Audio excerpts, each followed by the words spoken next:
continuous integration. It's difficult, it requires a lot of knowledge, it requires time, it requires machines.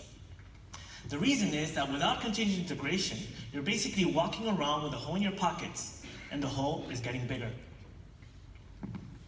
Criteo is a company that was doubling in size every year for 7 years in a row. And originally, they did not have continuous integration in place. So what they did is they were not able to release code to production after a while.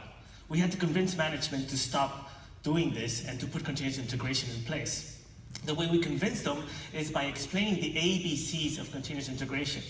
A is for amplification, B is for bugs, and C is for cost of delay.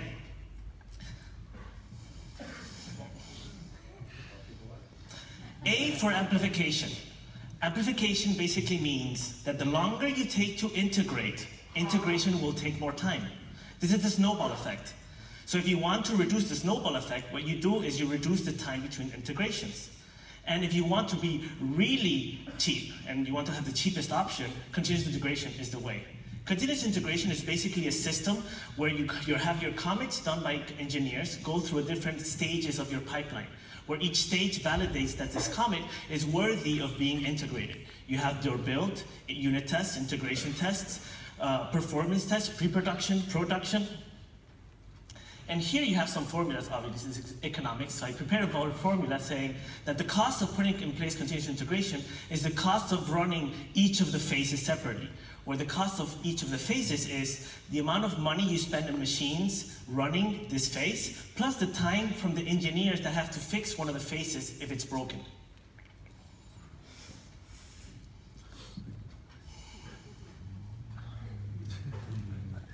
On the other hand, if you don't have continuous integration, the cost is the cost of the engineers actually doing the integration manually.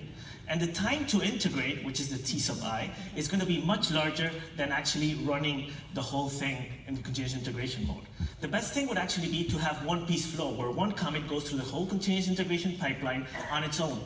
But this might prove to be very expensive because later stages of the pipeline, like pre-production, take a long time and they require a lot of machines to run each commit separately.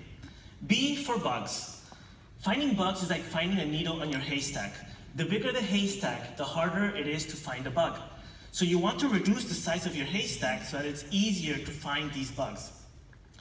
And the smaller the size of the haystack, the easier it's going to be to find these bugs. And furthermore, the older the bugs, the more resilient they are. So they're harder to find and they're harder to kill. If you have a big haystack, there's going to be chances that there's more chances that you're going to have bugs, you're going to have more bugs, and these are going to be harder to kill because they are older. As you see here, the time to fix a bug is directly related by the age of the bugs, which is directly related by the number of pending commits that you haven't validated. The number of commits gets influenced by the number of engineers that you have working in your system and by the time between releases. So if you want to reduce the time to fix a bug, you want to reduce the time between releases.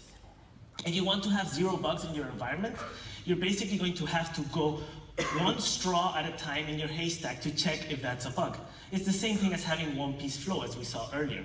And in this case, it might be very expensive, but if you have a surgery room like this one, it's your only choice. C for cost of delay. As Andrea showed in the presentation earlier, cost of delay is the amount of money that you are not making by not putting things into production earlier. So it's the cost of delaying these features into production. But it's not only features, it's also bugs. If these bugs take a long time to make it to production, you're going to be losing a lot of money too. The longer your release cycle, the longer it's going to take for you to actually put things in production, so the bigger your cost of delay is going to be. In order to reduce cost of delay, you want to shorten your release cycle, and continuous integration is going to help you do this.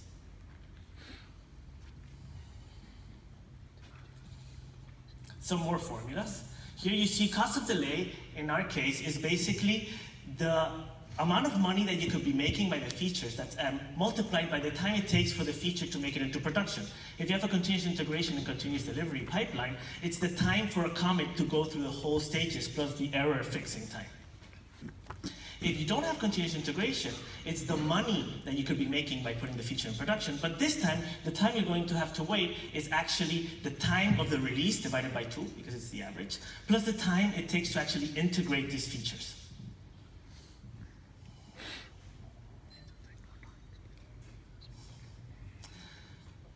Cost of delay is directly influenced by time to market. So you want to reduce your time to market. You want to get your produce to the market as soon as possible so that you can sell them. Not only to reduce your cost of delay, but also to get quick feedback from the environment and to see if those features is actually wanted. So continuous integration is a faster horse. And in typical industries where we work with physical things, inventory is what drives up our lead time or our time to market. In our case, in the software industry, our commits are the inventory. So the more commits you have that are pending and are not integrated, are not in production, are your liability and your time to market. The cost of integrating is super linear to the amount of things you have to integrate. So if you want to reduce your time to market, your cost of delay, and your amplifications, your A, B, C of continuous integration, you have to reduce your batch size. I have shown a model that actually shows this, but we need real-world data to actually prove that this is right. I need your help. If you have put in place continuous integration in your company, please contact me so we can use the data to convince others that they should use continuous integration. Because remember, if you don't have continuous integration, you're basically walking around with a hole in your pocket, and the hole is getting bigger.